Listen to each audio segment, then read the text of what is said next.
O senhor Lula confunde auxílio emergencial com Auxílio Brasil.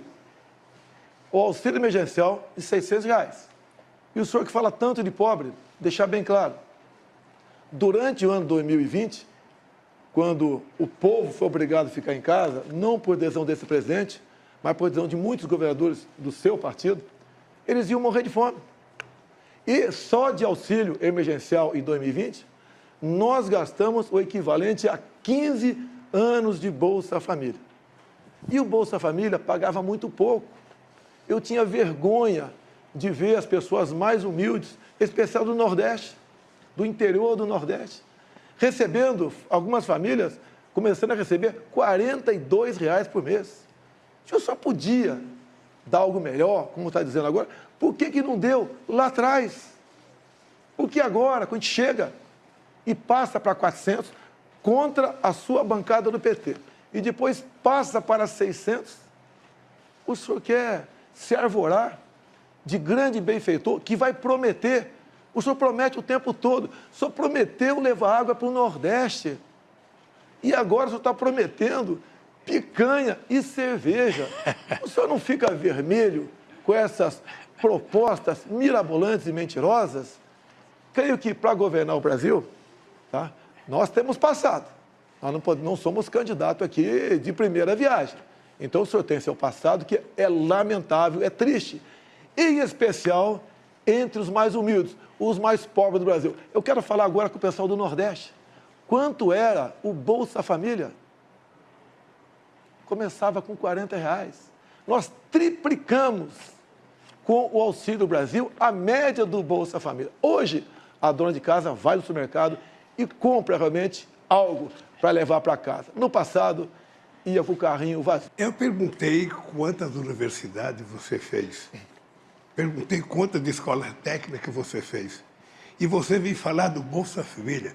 O nosso programa de inclusão social não era só o Bolsa Família. O nosso programa de inclusão social foi a maior política de distribuição de renda que esse país já conheceu para o pobre. Porque era ajuda ao pequeno produtor rural, era 1.400.000 cisternas que nós fizemos para o Nordeste, era o PNAE para levar comida para as crianças mais pobres e a gente comprava do pequeno produtor, além do aumento do salário mínimo de 74%. Mas eu queria voltar à pergunta inicial. Quantas universidades e escolas técnicas o seu governo fez? Senhor Lula, durante a pandemia, 2 anos as universidades ficaram fechadas. Não tinha cabimento você abrir a universidade para ficar fechada. Lula, você não respondeu a pergunta do Josias de Souza sobre o Petrolão. Petrolão foi o maior esquema de corrupção da história da humanidade. O endividamento da Petrobras, com desvio de recursos, com compra de refinarias como Passadina, com o começo da construção de 3 refinarias, uma no Maranhão, outra no Pernambuco, outra no Rio de Janeiro. Não concluiu nenhuma, só ali se enterrou 90 bilhões de reais. Dinheiro, Lula, que você enfiou no ralo e grande parte dividiu com seus amigos.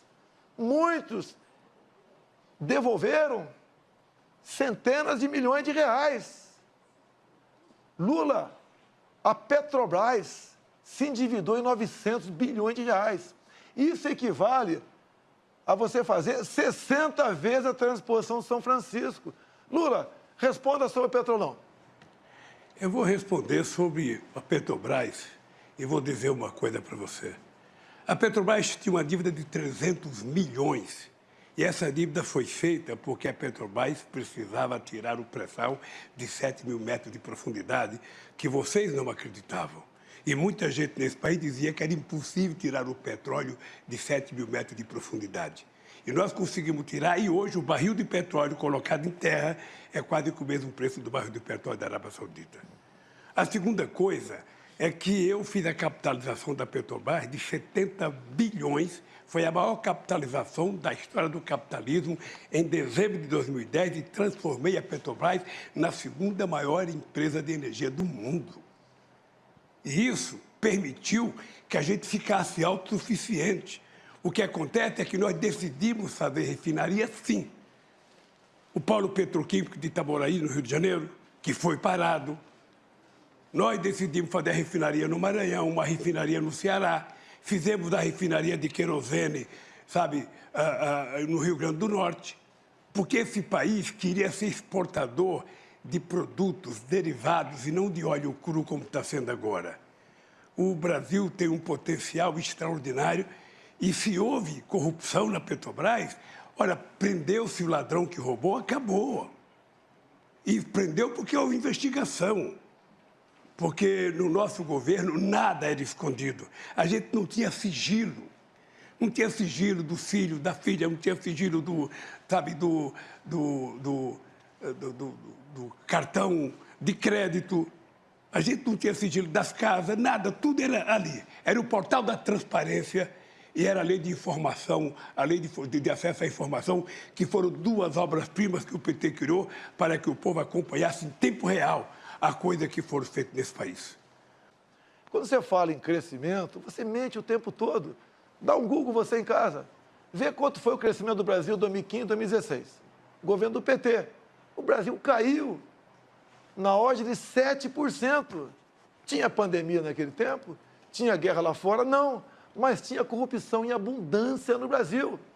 Em 2020, o mundo todo sofreu com a economia. Falavam lá fora que o Brasil ia cair 10%. Caiu 10%. No ano seguinte, recuperamos. Ou seja, com pandemia, com uma guerra lá fora e com uma crise ideológica, nós ficamos no 0 a 0 em 2 anos. E em 2 anos você perdeu 7%. Sem pandemia, sem falta d'água e sem guerra lá fora. Há uma diferença enorme entre cuidar da economia com uma pessoa como eu e o Paulo Guedes e você. E para falar economia, prezado Lula, quem vai ser seu ministro da economia? Já decidiu? Ou está barganhando ainda com algum partido político? Quem vai ser seu ministro da economia, Lula? Fala para a gente aqui. Uma coisa, eu falei do meu governo. O governo mais exitoso da história do Brasil. Um governo que tirou 36 milhões de pessoas da miséria absoluta. Um governo que colocou 42 milhões do povo brasileiro a um padrão de consumo de classe média. O governo que faz mais universidade na história do Brasil. O governo que mais colocou jovens. Nós pegamos o Brasil com 3 milhões e meio de jovens na universidade, deixamos com 8 milhões de jovens na universidade. O Brasil tinha 140 escolas técnicas, nós fizemos 422 escolas técnicas. Ou seja, nós aprimoramos porque nós tínhamos o melhor ministro da Educação do Brasil, que era o companheiro Fernando Haddad. O melhor ministro da Educação, que fez do Fundeb. O orçamento da educação subiu 160% no nosso governo. A gente criou o piso salarial dos professores, porque esse país estava dando um salto de qualidade. O Brasil era a 12ª economia do mundo, chegou à 6ª economia do mundo. Eu não sei se o adversário meu se lembra, eu era o único presidente do Brasil, da história do Brasil, convidado para todas as reuniões do G8 e convidado para 2 reuniões do G20. E por que a gente era convidado? Porque tinha uma coisa que a gente cuidava que você não cuida, que era a questão do clima. Foi no nosso governo o menor desmatamento da Amazônia. Foi no nosso governo. E o seu é o maior todo ano. Vocês estão brincando de desmatar. Vocês estão brincando de abrir cerca, vocês estão brincando de derrubar árvore, vocês vão ver o que vai acontecer com o comércio brasileiro. Porque o brasileiro do agronegócio, que é sério, aquele que quer ganhar dinheiro, aquele que quer exportar, sabe que não pode invadir a Amazônia. Então, nós vamos ganhar as eleições para poder cuidar da Amazônia e não permitir que haja invasão em terra indígena, em garimpo ilegal e muito menos alguém querer plantar milho, soja ou algum outro produto no lugar que nos pode plantar. Nós temos 30 milhões de alqueires de terra degradada que pode ser recuperada para plantar o que quiser no país. Então, eu queria que você explicasse um pouco o desmatamento da Amazônia, da forma irresponsável que está acontecendo agora no seu governo. Então fica aqui que eu te explico. Tá bem. Pode ficar aqui? Pode. Dá um Google em casa aí. Desmatamento, 2003 a 2006. 4 anos do governo Lula. Depois dá um Google. Desmatamento, Jair Bolsonaro, 2019 a 22. no seu governo, foi desmatado mais do dobro do que no meu. Dá o Google em casa. Deixa ele falar Dá uma o Google, coisa. não, deixa eu terminar, Lula. Dá o Google em casa. Você desmatou 2,5 vezes mais do que no meu governo, Lula. Você fala em economia, eu peguei o Brasil endividado, quebrado contigo, roubalheira. Agora, esse ano, o Brasil passou da 13ª para a 10ª economia do mundo. E mais ainda, quando você fala em educação, quem foi que deu o maior reajuste aos professores do Brasil? Você está olhando para ele, Jair Bolsonaro, 33%. Isso é tratar com dignidade dos professores. Acabou? Acabou? Vamos lá. Eu vou lhe falar uma coisa. Pode dar um Google, pode dar o que você quiser, você vai perceber que quando eu ganhei as eleições, tinha um desmatamento de 27 mil quilômetros. Caiu para 4 mil quilômetros. O Brasil participou da COP15 em Copenhague, participou do Encontro de Paris, em que o Brasil era elogiado porque o Brasil era o país que menos desmatava e que mais cuidava da questão ambiental. Não existiu nenhum governo que fizesse o que a gente fez na questão ambiental. E agora nós vamos fazer mais, porque nós vamos fazer com que, sabe, a agricultura de baixo carbono possa fazer com que o Brasil receba, sabe, quem sabe, muito dinheiro da União Europeia e de outros países por conta do sequestro de gás de efeito estufa que nós vamos fazer preservando a Amazônia, coisa que você não sabe. Nós vamos tentar fazer da biodiversidade da Amazônia uma forma de enriquecimento daquele povo da Amazônia, de quase 30 milhões de pessoas que moram lá, e não desmatar e não desmontar como vocês estão fazendo. Destruição. Essa é a palavra, destruição. Invasão de terra indígena, garimpo ilegal, coisa que nós vamos proibir. O nosso governo não vai ter. Aliás, eu vou te dar uma novidade. Eu vou criar o Ministério dos Povos Originários. Esse país vai ter o Ministério dos Povos Originários. Os indígenas vão indicar o ministro nesse país. Quanto mais ministério, melhor, né?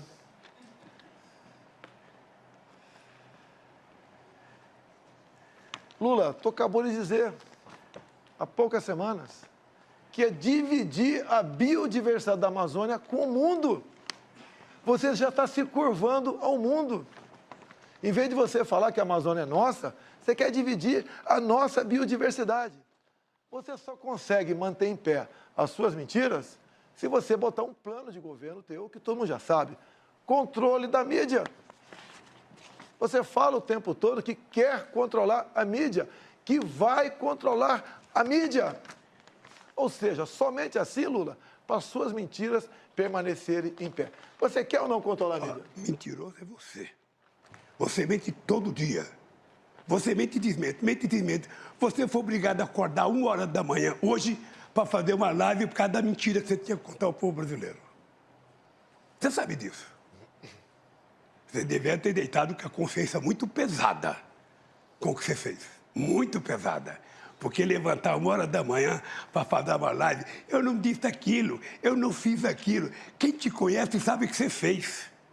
Quem te conhece sabe o que você fez. Então, deixa eu lhe falar uma coisa, Bolsonaro.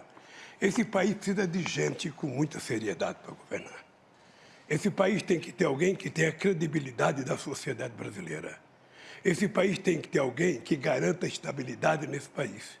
E esse país precisa ter alguém que tenha previsibilidade. Esse país não pode ter um governo que parece um biruta, que todo dia fala uma coisa, todo dia diz uma coisa, todo dia desdiz a coisa que diz. Esse país precisa de gente séria. E é por isso que nós vamos trazer o que você não conseguiu trazer.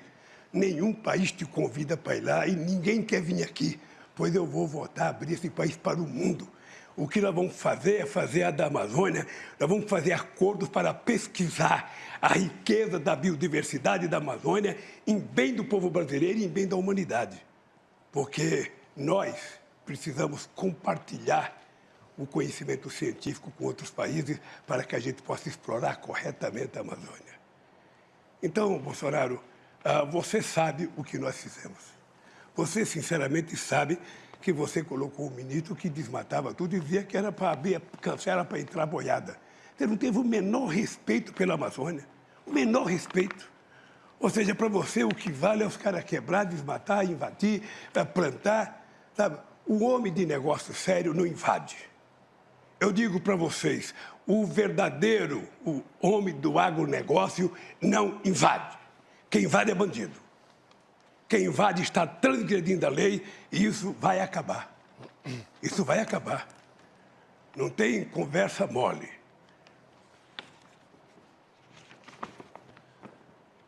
Em 14 anos, Quem é você? você não fez nada. Em 14 anos, você não fez nada. Está prometendo que vai fazer pela Amazônia agora? Você não fez nada. Você passeou por aí, as suas viagens, mas nada além disso. Você não fez nada para o Brasil. Vamos falar um pouquinho sobre... Já que você falou que vai trazer amigo para cá? Você sentiu? Você vai trazer... Você era deputado e você sentiu orgulho de ter o Lula como presidente. Fala a verdade. Meu tempo? Seu Vamos falar dos seus amigos? Daniel Ortega? Vamos. Ortega? Vamos É seu falar. amigo, não é? Vamos falar. É Ortega seu amigo? Vamos falar. É seu amigo Ortega? Faz a pergunta. É, Faz a ele te cumprimentou quando pergunta. tu foi para o segundo turno aqui. Faz a pergunta. Ele lá está prendendo padres, expulsando freiras, fechando canais de TV como a CNN, de TV e rádio católica. Ele acabou de proibir a comemoração do Dia da Bíblia, proibiu procissões, fechou o país, um desrespeito com as religiões. E você o trata como amigo? Diz que isso compete a ele e nós não podemos fazer nada? Outro amigo teu, Lula, quando eu falei na ONU que estava de portas abertas para receber freiras e pazes da Nicarágua, o teu outro amigo, Petro, da Colômbia, ocupou a tribuna e pediu a descriminalização da maconha, ou melhor, da cocaína, o que é mais grave ainda. Lula, esses são seus amigos aqui no Brasil, são chefões da comunidade. Não é o povo do Complexo do Alemão, não. O povo ali é decente, é ordeiro, é trabalhador. Você é amigo da minoria, pessoal do CPX e dos traficantes. E você agora é amigo também de Ortega e Petro, que pede a descriminalização da cocaína e que prende padres e freiras. É isso mesmo, Lula? Fala sobre o teu amigo aqui.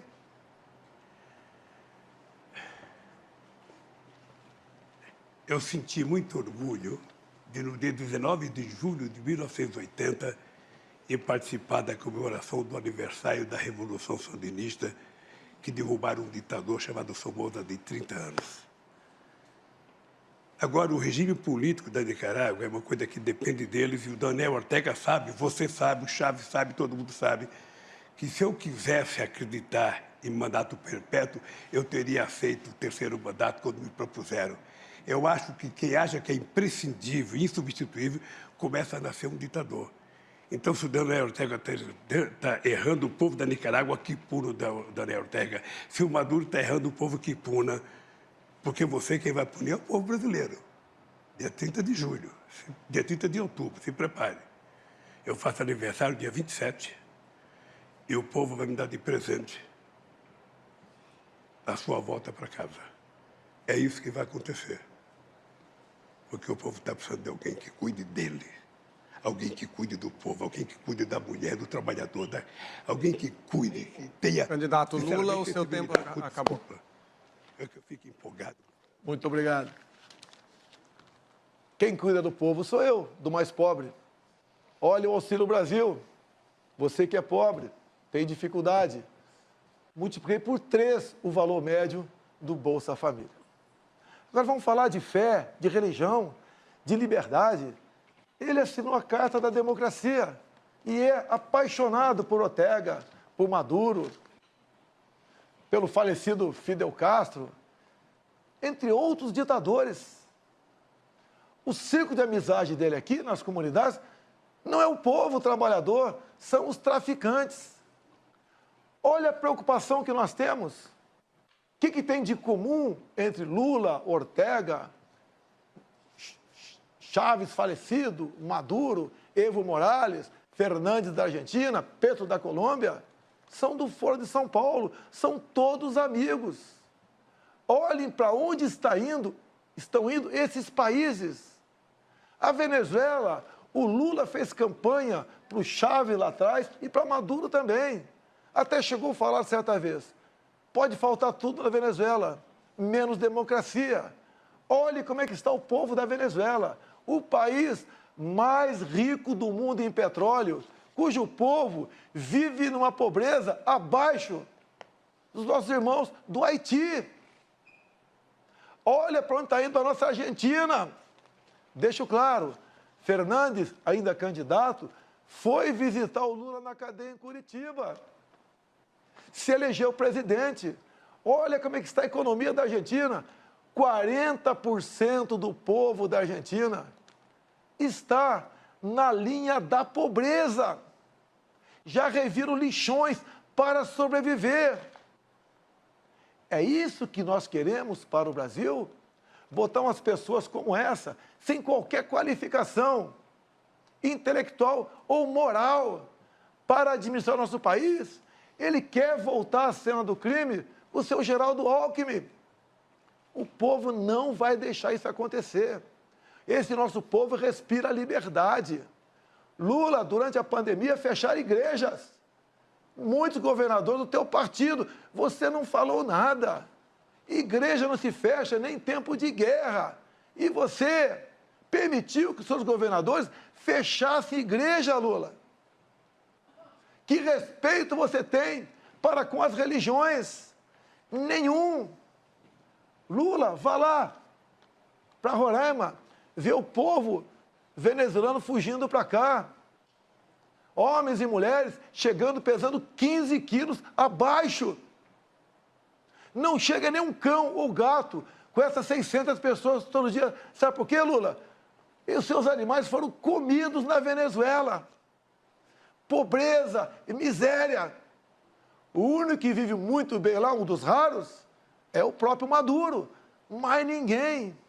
Vejam vocês, relatos de venezuelanos, por que chegaram a esse ponto? Acreditaram nas mentiras, nas propostas mirabolantes. Vou te dar carne e cerveja. Se você estava tão preocupado com o pobre assim, como disse que está, Lula, por que o Bolsa Família começava com R$ 42 por mês para uma família? Média R$ 190. Se o Brasil está tão bem na economia, como você disse que estava, por que tu não pagou um Bolsa Família melhor, digno do povo brasileiro? Eu tripliquei esse valor, achando recurso no orçamento, mesmo sendo o primeiro presidente que pegou o teto de gasto, negociando com o parlamento, contra o PT. Se dependesse do PT, você aí de casa, você que hoje recebe o Auxílio Brasil de R$ 600, estaria ganhando Bolsa Família de R$ 40 a R$ 190. Uma vergonha. Uma pessoa que se gaba da sua economia, pagar isso para você, meu irmão, pobre. Sabemos a sua dificuldade, sabemos o seu sofrimento. Sei que você levanta de madrugada para ir trabalhar. E repito aqui, por que só poucas cidades brasileiras, capitais, têm metrô? E na Venezuela tem com dinheiro nosso. Por que nas outras capitais não tem? Esse cara manda dinheiro para fora, porque parte volta para o bolso deles, da turma dele. Lá fora, Cuba, Venezuela, não tem TCU, não tem CGU, não tem fiscalização de nada. Vivíamos, como disse Gilmar Mendes há pouco tempo atrás, numa cleptocracia. Um país governado por ladrões. Quem disse foi o Gilmar Mendes. E também Barroso disse semelhante. Roubaram tudo o que quiseram. Diz Barroso.